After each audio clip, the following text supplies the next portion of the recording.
Hello, everyone. Welcome to the 31 Media podcast. My name is Vaishnavi Nashte, and I'm the marketing and PR manager here at 31 Media. Today, we are talking to Matt Healy, who's the director of intelligent automation strategy at Pegasystems. He's responsible for accelerating and improving development of AI and automation applications. Prior to moving in the go-to-market side of businesses, Matt spent many years at Pega and other organizations working on the product side of businesses. Welcome to the 31 Media Podcast, Matt. How are you? Awesome. Doing well. Stoked to be here. Thanks for having me. Amazing. Yeah, I think it's really sunny out here in the UK as well, so everybody's super happy. But yeah, welcome to the 31 Media Podcast, and we are very grateful to have you here. To begin with, what do you think are the biggest pain points you hear from IT leaders when it comes to DevOps and automation challenges? Yeah, definitely.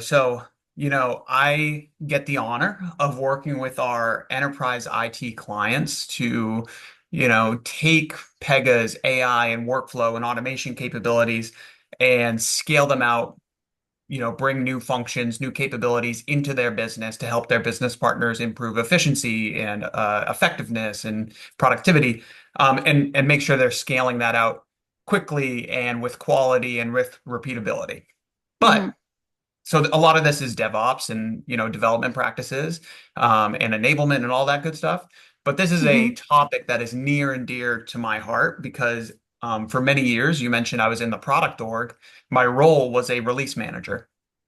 I was responsible for the overall SDLC and helping Mm-hmm. to improve it. I've spent a lot of time focused Mm-hmm. on improving developer efficiency, so making sure devs had like the environments they need, the systems, the processes in Mm-hmm. order to learn and build and collaborate. Um, uh, Heavy focus on quality, making sure we Yeah. had a healthy test suite that was fully automated, that had the right quality controls that we could plug into a CI/CD pipeline to make sure we could get changes out, quickly and repeatably.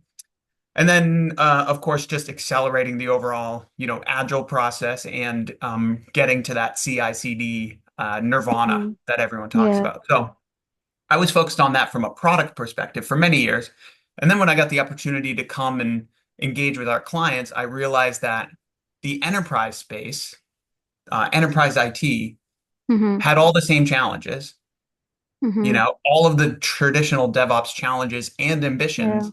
I think they were just a Yeah. couple of years behind the product and SaaS world. So it's all the Mm. same stuff that any product leader thinks about when they think about accelerating their development practices.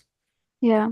Amazing. Yeah. Thank you for that insight. And you mentioned Pega's initiatives. I'm curious, like, what is Pega Gen AI Blueprint and what issues is it currently addressing? Yeah, definitely. So yeah, core to Pega's strategy is helping developers and IT teams accelerate across the SDLC. Mm-hmm. And one area that I think is ripe for acceleration and optimization is Mm-hmm. in planning, so Yeah. upfront. And this is Mm-hmm. actually a nut I never really cracked when I was a release manager. It's one of the hardest places of the SDLC to optimize, in my opinion.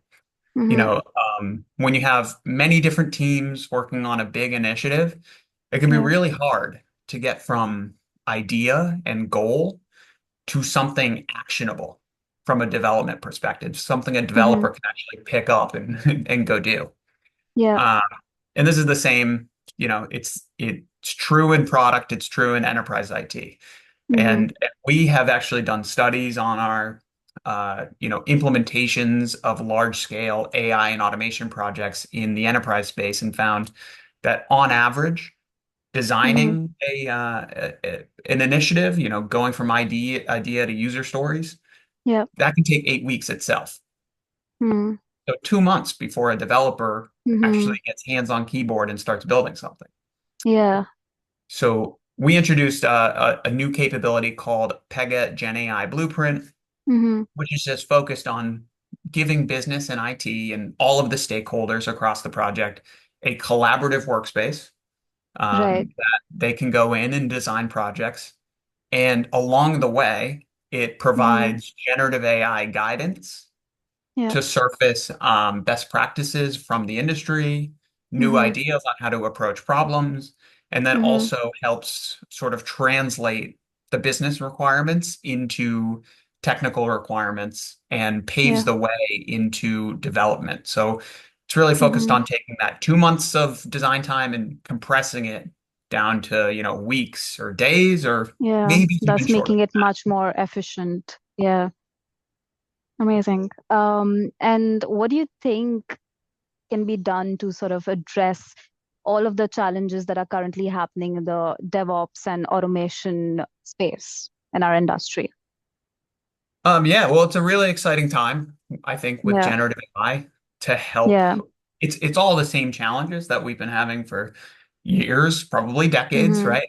Probably Mm-hmm. precedes me in the industry. Yeah. Mm. I mentioned accelerating planning to enable developers with healthy Yeah. backlogs of things they can action. That's one.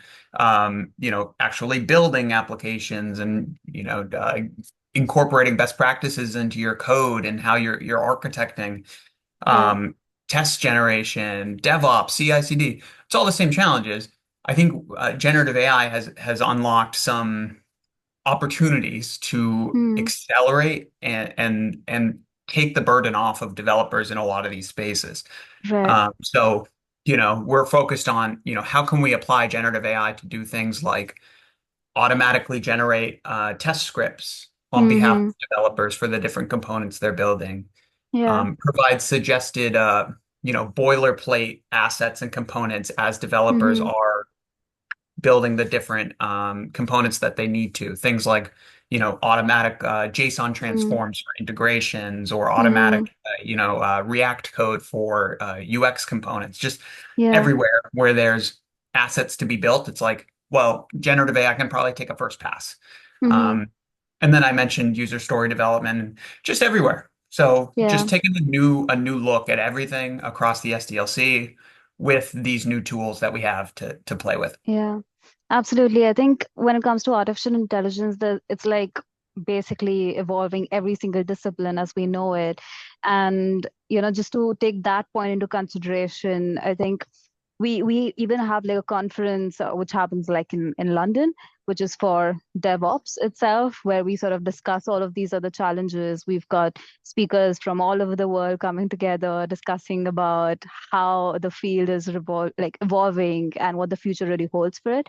But it's amazing that you mentioned this because we have like a huge number of exhibitors also showing all of these new tools at the conference. So thank you for all of these insights that you've shared today with us. Yeah, anytime. It's an exciting time. I think, when we look back to this moment in 5 years, 10 years, I think we'll Yeah, see it as a pivot point for the industry. So I think it's really yeah, exciting. absolutely. Amazing. Thank you, Matt. It was really nice chatting with you today. You as well. Thanks for having me.